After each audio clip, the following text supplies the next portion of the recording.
हम संगीता झा सादर प्रणाम करै छी समस्त मिथिलावासी के। आई हम अहाँ सबके बीच ल क उपस्थित छी एकटा सामा के गीत। आशा करै छी जे अहाँ सबके जरूर नीक लागत, तो सुनू और कमेंट में जरूर बताएब। जय मिथिला। तो सुनो ई सामा के गीत। सामा खेलो बहिन सुकुमार, खेलब भैया आंगन में। सामा खेलो बहिन सुकुमार, खेलब भैया आंगन में। कौन भैया जेता माटी कोड़ी लाता, कौन भैया जाता माटी कोड़ी लाता। कौन भौजी सामा देत बनाई, खेलब भैया आंगन में। कौन भौजी सामा देत बनाए, खेलब भैया आंगन में। सामा खेलो बहिन सुकुमार, खेलब भैया आंगन में। प्रकाश भैया जैता माटी कोड़ी लेता, प्रकाश भैया जैता माटी कोड़ी लेता।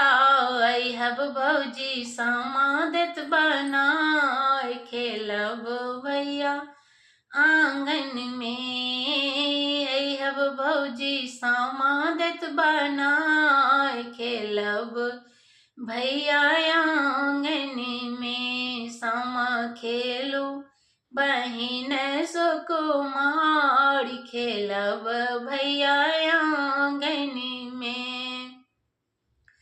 कौन भैया जैता सीकी चिड़ी लेता, कौन भैया जैता सीकी चिड़ी लेता। कौन भौजी वृंदावन बनत, खेलब भैया आंगन में। कौन भौजी वृंदावन बनत, खेलब भैया आंगन में। सामा खेलो बहिन सुकुमार, खेलब भैया आंगन में। कृष्णा भैया जैता सीकी चिड़ी लेता, कृष्णा भैया जैता सीकी चिड़ी लेता। कन्या भौजी वृंदावन बनत, खेलब भैया आंगन में। कन्या भौजी वृंदावन बनत, खेलब भैया आंगन में। सामा खेलो बहिन सुकुमार, खेलब भैया आंगन में। कौन भैया जैता सान किन लेता, कौन भैया जैता सान किन लेता। कौन भौजी चुगला देत बनाए, खेलब भैया आंगन में।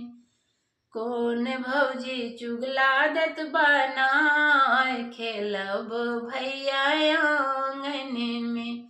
सामा खेलो बहिन सुकुमार, खेलब भैया आंगन में।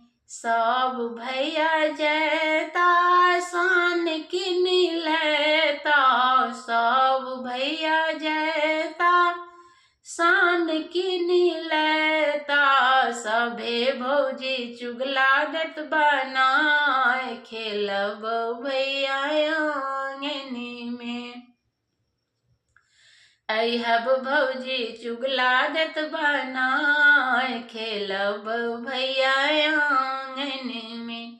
सामा खेलो बहिन सुकुमार, खेलब भैया आंगन में।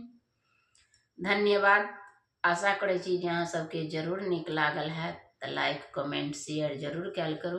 अगर सामा के गीत के कोनो फरमाइश हो तो कमेंट में जरूर बताओ। जय मिथिला, जय मैथिली।